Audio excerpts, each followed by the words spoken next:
All right, well, welcome back to BCS Arracourt. We're going to do the second turn and final turn of the Loonville scenario. If you haven't watched part one, I go through that pretty slowly as I come to grips with the rules. I think I've got it more down now as we enter this final turn, so I think this video will be a bit shorter, maybe a lot shorter, as we go through it. There are only 5 formations to activate, as you can see by the status cards of the HQs of each of them. We did lose one of the Germans. We lost the 113th Panzer, so they are not in the cup anymore. We are using the chit draw, one of the chit draw methods here. And the Americans really want to go first on this turn. We already rolled for air and replacements. So as you can see, we've got second cab. They were able to rebuild this light unit and this recon unit. Unfortunately, they don't have a main supply route because their combat train was removed from the map. So they're not allowed to come in yet, and it's likely, I believe, according to the rules, they will not be able to come in this game because it's only 2 turns. If there was a more turns and we were able to get the combat train for second cav on the map, then they would be able to come in.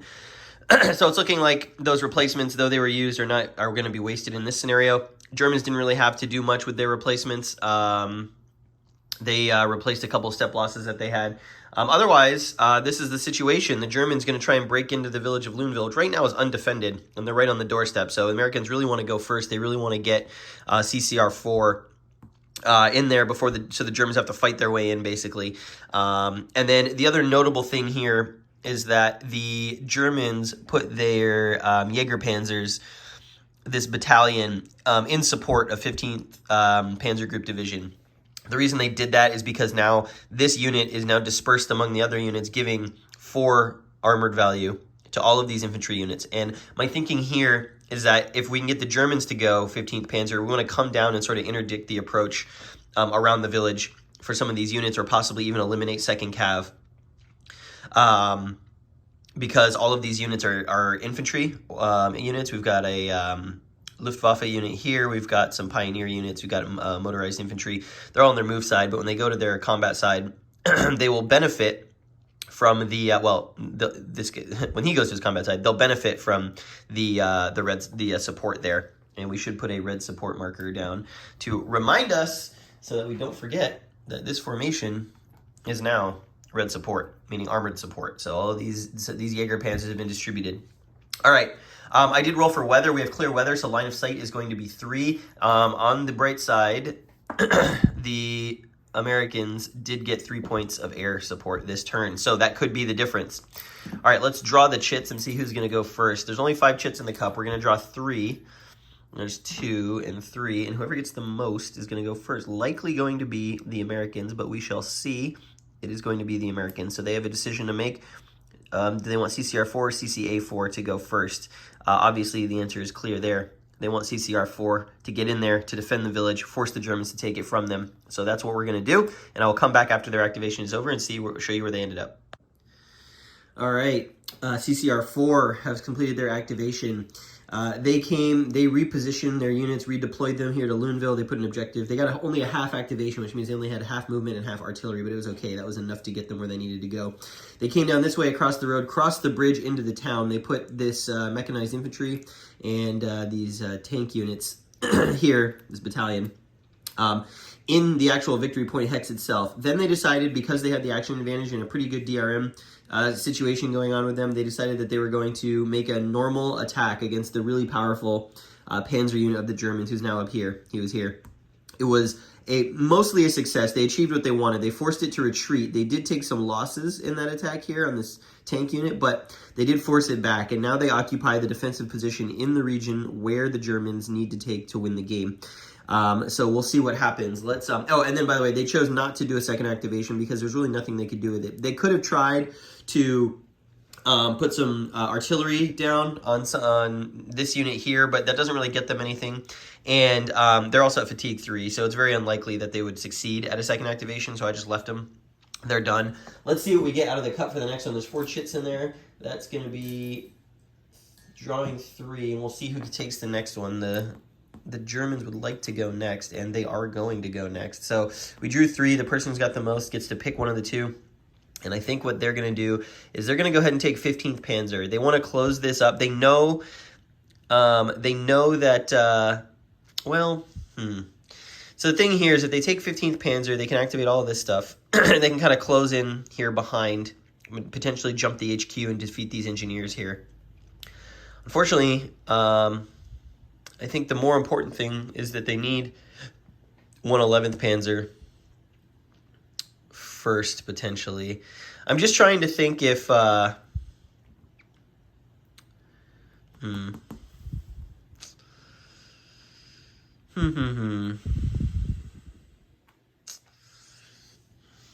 me think about it.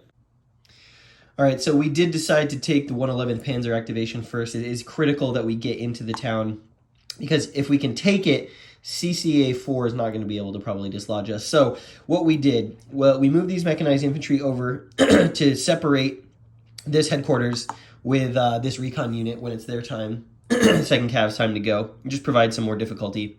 And then we moved these 2 Panzer battalions down. This Panzer battalion came down into here, made an engagement attack against this unit who was here, and succeeded, even though he ended up taking a step loss. And he is now 1 step loss away from being destroyed, so he's pretty beat up.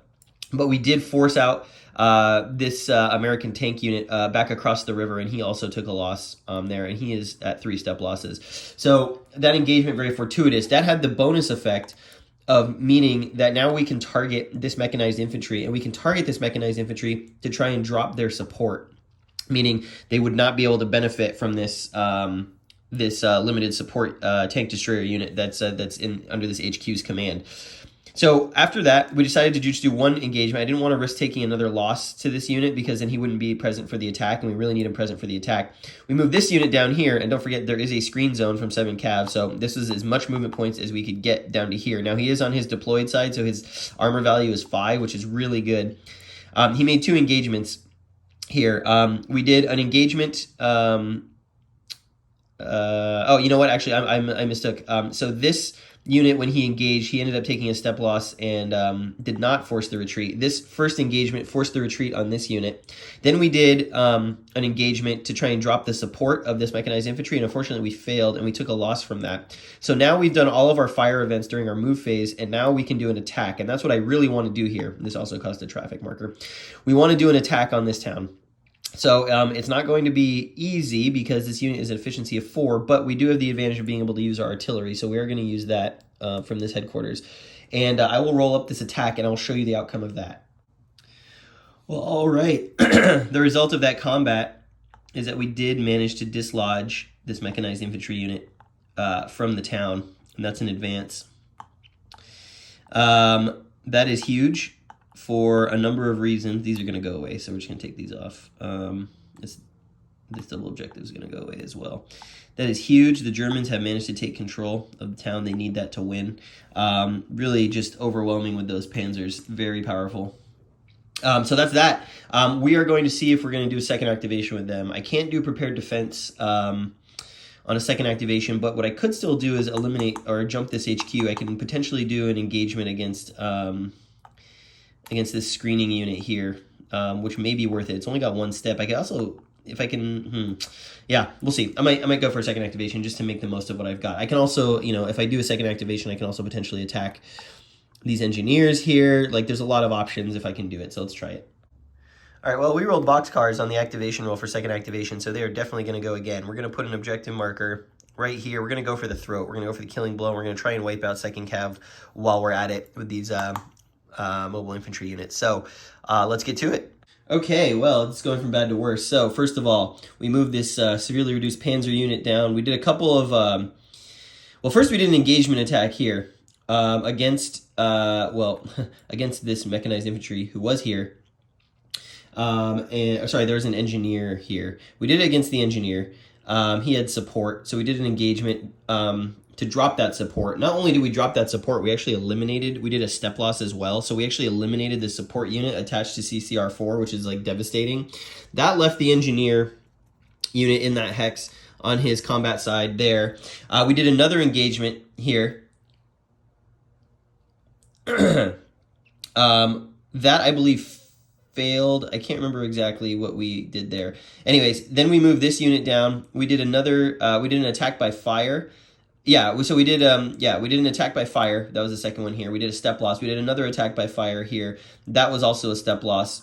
That, of course, eliminated the engineer unit who only had 2 steps. So the only thing left in this hex right now is this HQ. We're going to take this objective marker off because it's about to go away. Very bad. They don't have limited support anymore. And so it's just these 2 units in this HQ, which can easily be jumped by a moving German unit, which, we've got these Germans who have yet to go. So it's going to be very dicey for the Americans. Looks like they're probably going to lose this game. Then we had these motorized infantry units come in. The first one made an engagement against the screening recon unit that was in that stack. He successfully forced him to retreat. That leaves this 2nd Cav HQ here, and then, of course, he's actually going to... he's not done moving, right? He did an engagement. He can still move. And so he is going to move and jump this HQ, which is just a fancy word for displacement. So when he moves there... Leave the objective for a second. This HQ must retreat 3 hexes to a friendly unit. It's going to go there. We're going to give it a coordination marker because we're not playing with the optional hard and soft jumps rule. That's traffic. No, where I had a coordination marker. Oh, there it is. Okay. All right, so this is bad. You don't want an HQ to have a coordination marker. So that's there. 2nd Cav has basically been wiped out. So that was 1, and then we can keep going if we want. I'm going to finish up these movements here. This objective marker is going to go away at the end of their turn, and then that'll be the end of 111th Panzer, and we'll move on. All right, well, it's collapsing really fast now for the Allies. For the Americans, jumped the HQ again through some engagements, managed to push off the recon unit that was underneath this headquarters, 7 Cav, jumped it again. It's all the way back here now. Not great. And then we did a couple of engagements up here on this recon unit, put some losses onto it. It's only actually got 1 more step left on it, but it's in big trouble, I think, because it's cut off from its HQ. So not going to be a very fun activation for the final go, and that is going to be 2nd Cav, who is, again, last in the turn order. That is those 2 units. It looks like the Germans are going to win unless something crazy happens, but let's start the activation here. We may not even get one. Here, I'll roll out. Let's see. So, 2nd Cav is activating. Let's see whether or not they even can activate. So, snafu roll. Let's see. Oh, we need to add the MSR blocked level by 1 because the combat train is not on the map. MSR blocked. So this would go on 2nd Cav here. MSR blocked 1 because we don't have our combat trains on the map from last turn, if you'll remember. All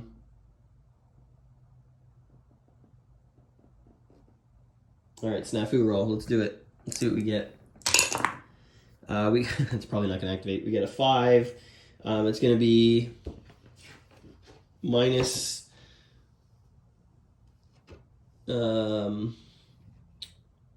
what are they? They're fatigue 1, so it's -1 for that.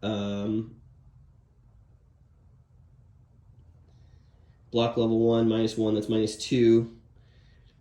And yeah, -2, we rolled a 5, so it's a 3. It is a partial activation, so we get half movement and 1 objective.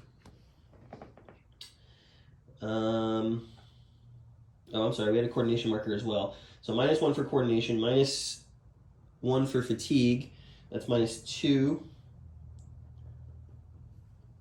And -3 for MSR block level 1. So we rolled a 5, that's a 2, that's a failed activation. So they're not going to be able to do anything. They can do an HQ, voluntary HQ retreat, or whatever. So yeah, I guess we could do a failure flip, which doesn't super help.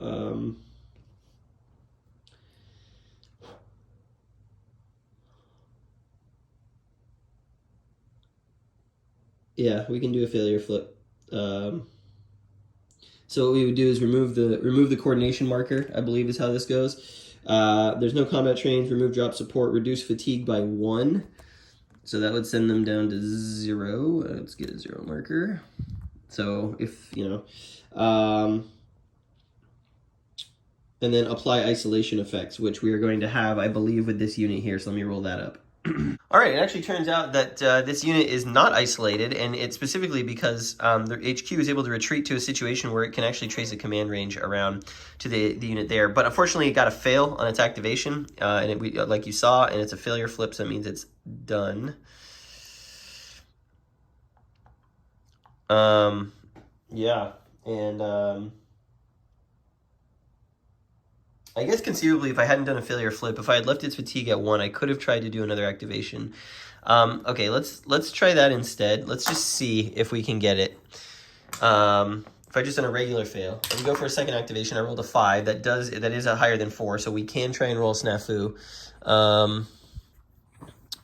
Let's try again, but that does mean the coordination marker should be back on top of it. Let's see if we can do it. We might get lucky. We rolled a 7. And I think we said -3 last time, right? So -1 for fatigue, -1 for coordination. That's -2. Yeah, -3. So we rolled a 7, -3 is a 4. That is a partial activation. So we can use half of our movement points with this unit over here. Could we possibly, we get 1 objective. I guess we could conceivably try and make an attack here and take the city back. So let's try it, I guess. He's got 1 step, so it's going to be Hail Mary. So he can move 8. I believe that's 1. I think this is 2 to there. Let's do it. I guess the upside to this is that second cav has 2 artillery points, and we've got a bunch of air. So if we expend both of those artillery, let's then expend. So that would count as 1 because I have half an activation. So I have 1 artillery point. Let's save that. But let's use all of our air barrages. Let's use all 3 of our air points to barrage this hex and see if we can't eliminate that unit. So barrage table, we're doing artillery. Is it a hard unit? I believe it is a hard unit. Yeah, it is a hard unit. So only 6s are going to do casualties here, but we get 3 rolls. So let's try. We didn't get any there, and we did not get 1 there. Okay, so we used our air points. That didn't do anything. Just destroyed infrastructure, I guess. And now we can do...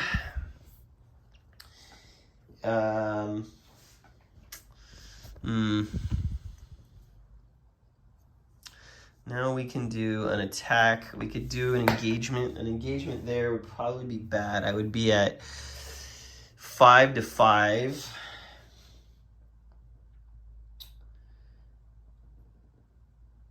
Well, it's 5 to 5. It's just an unmodified roll. I can do that twice.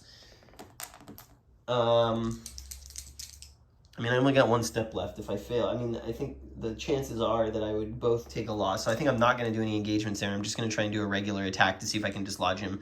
It's the only way that I would be able to win this scenario is the American. So we're going to do a regular attack. We'll expend our 1 artillery point. Remember, it's halved because we got a half activation.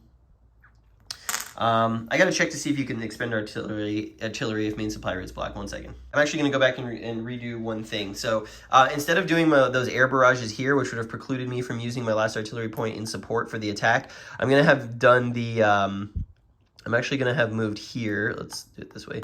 I'm actually going to have moved here and then use the air barrages here to try and eliminate that unit. Unfortunately, I missed all of them, and then I will use my last RD point to support the attack into that hex.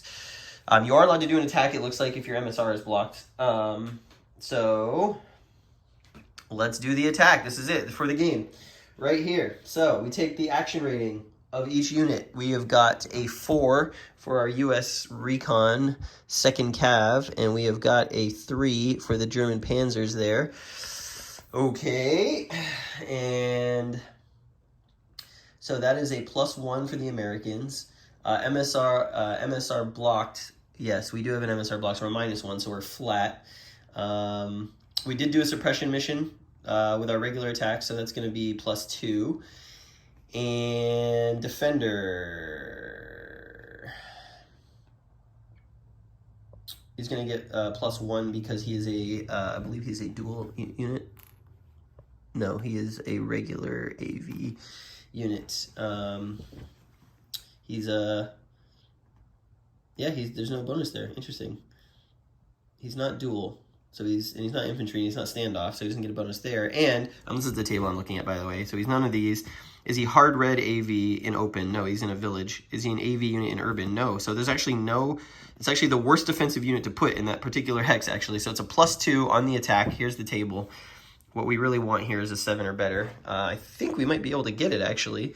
Ooh, this is coming down to the wire. I didn't expect this to happen, but here we are. So we're at +2 on this attack, on this recon unit attacking this panzer unit in this village. Let's see. We rolled a 7, which is a +2 to a 9.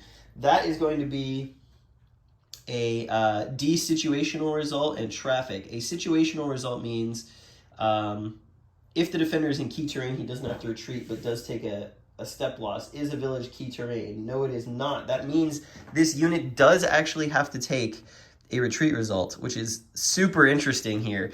Wow, okay. So he does have to take a retreat result. We put some traffic in the hex. I'll do that in a moment. So where's my traffic marker? I don't know where they went right now, but there's traffic there. So he's got to retreat 3 hexes. And he's got to go away, so he would have to go back. He'd have to go 1, 2, 3 to there is the most likely. He's going to be able to advance into that hex. And look at that. With the final turn of the game, the Americans have actually prevented victory for the Germans. Look at that. That recon unit, that daring attack by 2nd Cav. The Germans should have attacked and destroyed him when they had the chance, and they did not. Amazing. That's pretty amazing. It's the quality of that unit versus the quality of the Germans. Huh. Wow. What an incredible turn of events there on the final activation. On an activation I probably should not have gotten, but I managed to roll well for it with this HQ. And he was in command around this backside, and he was able to get in there despite just heavy losses by the Americans here.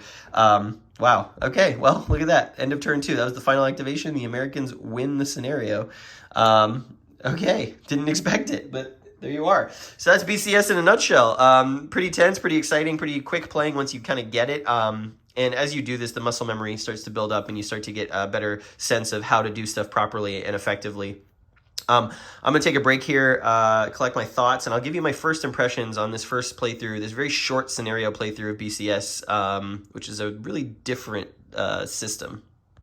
All right, Arracourt, my first BCS experience. Thank you for joining me through this playthrough. And those of you who have left comments on the first video about where I got some stuff wrong, super helpful. Thank you so much for doing that. The biggest mistake I made is that when 111th Panzer came down here and started doing engagements on those screening cav units, screen units can never take losses. They can only retreat. So we probably should not have lost these units here, and we wouldn't have had to rebuild these units here because they were screening, so they just would have been pushed back. But I mean, for a dramatic video, I will get that right in the next one. Got to remember, there's a lot of moving pieces here, and you know, if you got the sense from the videos that it's like hard to keep track of a lot of the stuff, that is because there's a lot of variable game state situations at every given phase, and remembering which way that those can split and go, or which way you can only go and not go the other way is tough to remember, especially as you're playing through it for the first time. I'm trying to come to grips with everything, but that is nothing new for Multiman. You know, I suffered from that in OCS as well. Eventually got that under my belt, and I will get this under my belt as well. I started to find near the end that I started to get the muscle memory down of like what units could do what, how they could attack, you know, what their options were given then they encountered another unit. So it's not a complicated rule set. It's actually, I think, simpler in some ways than OCS. It's just that it's novel, right? It's doing a lot of things that other games don't do. And I think, you know, one of the strongest things I can say about BCS is that it captures its scale really well. You know, you're doing all of these, you know, you're doing all these individual movements with battalions and sometimes companies, smaller units, and the ability to move and attack and keep moving really sort of brings out sort of the picture of the operations of these smaller units as part of a division. And I really like the way that comes through. There's a lot of creativity. Like, you know, war games, we tend to fall, Hex and Counter especially, we tend to fall into the, you know, standard move, fight, and, you know, supply. And there's a lot of variations on that formula, and there have been since that was sort of became the sort of de facto go-to. But what this game is doing here is it's giving you a toolbox and letting you say, hey, I have all these tools available to me. What can I do with them? And it's pretty rare to find a game that's open-ended like that also simulates history. in a really interesting way. And I think for that reason alone, it's extremely genius. There's just a lot of really interesting things that you can do, unexpected opportunities that will present themselves to you. And, and, you know, like some moments, narrative moments, right? Like I'll always remember this recon unit capturing Luneville on the final turn, you know, through a stroke of luck. And that sort of that emergent gameplay, that emergent narrative is something that is really strong here. It's strong in OCS too, but I think it's stronger here just because of the way that you can sequence your attacks and your moves and your operations in really interesting ways. I really like the idea of support, so putting a unit in support that affects your whole formation. In general, I tend to find games that are focused on formations sort of in my wheelhouse, and BCS is really good about that. And yeah, I had a lot of fun learning this. I'm definitely going to come back to this. I can't wait to play it face-to-face with someone. And this game in particular is really good as a starter game. I can see why everyone says that. It is one map, right? Plenty of scenarios. There's a couple medium length scenarios, a couple short scenarios, and then you've got the full campaign game, which runs from September 18th all the way to September 30th, which is 13 turns, which I may try and tackle. We'll see. But the other reason that it's good for new players is that there's not a lot of markers. And in fact, the system in general doesn't have a lot of markers, which is great. You know, you've got basically the status of your units, fatigue and fresh. You've got the status of your formations, whether they have support or not. You know, and you've got objective markers, and that's basically it. There's step loss counters, but those are, each marker goes up to 8 step losses, so you're not having a giant stack. And you can see here in Arracourt, the counter mix is really small. I mean, each of these is a formation, right? So, and you're not going to be using every formation every turn until they come in as reinforcements, or you're playing the campaign game. But, you know, there's a lot already to chew on with just this number of units on the map, and that, I think, is another strength of the system. It's not counter dense at all, but it offers a really meaty, satisfying, fulfilling play experience. At least in this scenario and in this play that I had. I can't wait to dive in and get to something a little bit bigger and see how that changes things. Yeah, I mean, this is not, oh, and the other thing I should mention too, this is not super heavyweight game from a rules perspective, but it is pretty heavyweight from a skill and involvement perspective. The combat charts are your typical MMP gamers, kind of orange and white. This right here, I mean, this play rate is actually very good, with one exception. You've got the sequence of play on the front. You've got what you can do in your recovery. You've got your attack sequence. All of that's there. On the back, you've got the other stuff, reminders of what a safe path is, what legal hexes are, urban stuff, and then all the conditions that can cause your unit to stop moving or finish its turn. Isolation, very easy chart to consult, and fatigue, again, very easy to consult. The combat charts in this game are not very involved. You're not doing a lot of complicated math, which is really nice. It's just modifiers and 2d6. And with that system, modifiers and 2d6, you're able to get so many different things. You've got regular combats and shock combats. You've got the combat table results here, very small, right? When was the last time you saw a World War II game of this complexity have a combat table that easy to read? Barrage table, super simple, 2 columns, roll a die. And the engagement table, again, it's a couple of modifiers, roll 2d6, see what happens. There's not a lot of calculating when it comes to playing the game in combat, and that is really nice. You get to do what you want to do, you roll some dice and you see what happens, and it really makes the decision space shine to the forefront of the gameplay rather than a lot of math, which is, I think, you know, can't be said enough that it's an awesome change of pace for a hex encounter game. And here you can see some of the other charts you're using. The retreat chart is super handy. And then, you know, I mean, a lot of this stuff you'll memorize after the first time. The snafu result effects, you'll know what kind of a fail, partial or full activation will get you, or full for partial fail. You know, the snafu table you'll reference a lot, but like once you get retreats down, you know, what the snafu result is going to be, like all of that comes second nature, so you won't need it a ton, right? You won't be buried in that. And so I really like that about the system as well. I like the fact that you can play chip pull or you can play not chip pull. We had a discussion about that in the comments on the last video. I tend to be a chip pull kind of person, but I do understand people saying that, like, you know, part of the game is how you sequence what formations and when you go before someone else. And, you know, face to face, I'd like to try both to see where my sweet spot is. So yeah, would I recommend it? Well, I mean, if you're looking for something different, right? Like if you're kind of over the traditional hex encounter move, fight, supply kind of formula, this is doing something completely different. There are a couple rough edges that they're still sanding off around this system. So one being your HQs are so important and they convey so much information that these cards are almost a necessity. And the community has stepped up to make these. And I hope MMP puts these by default in future games in the system because they're really needed. Imagine having all of these markers, like for example, second cav here, piled up under 2nd Cav HQ, which is over here, right? You've got a coordination marker already on it, and then you've got to have your fatigue level, how many RD points you've got, whether your MSR is blocked, if you have a supplied unit, if you're improvised defense. The first games in this series didn't have these, and so it was like hugely cluttered, right? Like of just counters, markers on the map. Part of what makes the game so marker light now is that you have these cards, and I would recommend you download these and print them off from, I think you can get them in multiple places, BGG, Constant World, and I think actually the Gamers Archive has them as well for the various games in the system. They're super useful, and what I like about these as well is you can play a game of this multiplayer, so everyone can take a formation, and then you can, put this in front of you, know what your HQ is, and you just go around the table. This scenario would make a great 6-player learning experience for the game, and I've seen people playing it that way as at conventions. The downtime is fairly short. These formations don't have a lot of units, and your turns are fairly short as well. And so, yeah, it's a really cool design to allow multiplayer that way. But there are still some rough edges, like I said, and the biggest thing I don't like about this game, and about the system really, not the game, the system in particular, is the rule book, basically is the rule book. So version 2.0 of the rules comes in Arracourt. This is the first big revision of the rules. It is a hefty rule book, right? I mean, we're going into page 37, I think, is when the rules stop. Page 37. And then you've got some examples of different unit types, and you've got an index, which is fairly substantive, which is actually really nice for a reference. I think the way this rulebook is set up for finding stuff is actually really good, but it's not all right in the place you would think to find it. And then on the back, you've got a chart. So 37 pages of actual rules, and there's still some layout problems where like stuff doesn't flow cleanly from one section to the next, or it's referred to in one section later, but it really applies to a section before it. I'm thinking about stuff like, armor units, what they can do, when a unit needs to stop versus when it doesn't.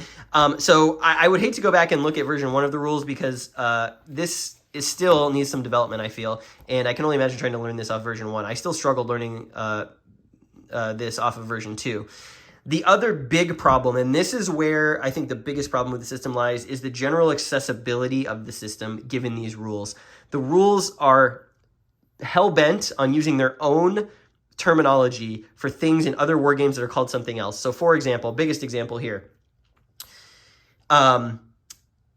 an overrun, right? In this game, it's called a shock attack, and they don't call it an overrun, but they are functionally the same thing. And in fact, the rules for a shock attack in this game are almost no different than in SCS or OCS. But in this rule set, they call it shock attack, and so it's so hard to remember. Games are so much about learning a language and understanding a new language, right, with terminology and concepts. And this game has so many new concepts and so many new ways to play it compared to what you're used to, that their adherence to using new language for all of that stuff with no flexibility actually makes it harder to learn. It would have been so nice to have a continuity of terminology, having shock attack be overrun, having things like hard red, right? Like a hard red unit like this tank right here. Why don't we just call that an armored unit or a tank unit? This red number is called an armor value, right? So it constantly uses the term hard red or hard unit. And it's like, why don't you just call it armored? This is right? This is mechanized, unarmored, this is armored, or tank units. The fact that they don't take simple shortcuts like that makes getting through this very difficult, because you have to reprogram your brain to think about what you already know in a different language. And as anyone who's learned a different language knows, that is very hard. It actually reminds me a lot of coming to grips with Netrunner. If you've ever played Android Netrunner, they don't use terms like draw, deck, discard, pile, hand. They use all these very specific in-lore terminology to describe those things. And so if you're new to the game, it's really hard to wrap your head around the concepts that it's communicating. And I think in this particular series, because it has so many new concepts, that is so important for new players. If you are designing a game and people can't understand how to play it, you're kind of self-defeating in a lot of ways, right? And so I would love there to have been, I understand some of the reasons why they may have done it, right? They may have done it because, again, at this scale, they're trying to convey different types of abstraction to the mechanics. But I just wish some of the easy stuff had been what you normally get out of a war game, rather than try and reinvent the wheel with terminology for existing concepts. There's already plenty of new concepts in here that require getting your head around. So these could stand to be made more accessible. And for one reason or another, the designers and the developers and the teams have said, no, we're going to be trying to totally reinvent the wheel and overhaul the common terminology you've come to expect from MMP games. If you can get past that, I think there's a lot here. This is a system that I think will reveal itself not only in multiple scenarios in the same game, but across different games that are tackling different topics, and as a really deep, engaging, quick playing system. You know, if you're up for a challenge, definitely recommend checking this out and learning it. If you're not up for the challenge of getting through the rules, have someone who knows how to play it teach it to you. This game is really actually very teachable. And in fact, it probably comes across better as a taught game than it does reading the rules. So if you can get into a teaching game at like a convention or with someone who knows how to play it, you'll have a much better time coming to grips with it. But I think there's a lot to like here, and I can't wait to dive in some more. So those are just kind of my first impressions, my initial thoughts of BCS. I'm sure I'll have some more as I go into maybe another scenario or another game. I do own Brazen Chariots as well. And yeah, I'm excited to like dig in and really just like, you know, make this sort of this second nature so that I can just like pop a game anytime I see one happening, or I can get a game with friends, or, you know, play with some of my wargaming buddies. That's it for now for this. We are going to come back. I will do more content on Arracourt on the channel, bigger scenario. But first I'm going to take a little interlude so I can kind of cleanse my palate of the complexity of this game with something simpler. And then we'll pick this up again in a couple of weeks. Thank you for watching. Hopefully you have some reactions or thoughts for me about this, and we'll see you in the comments in that case.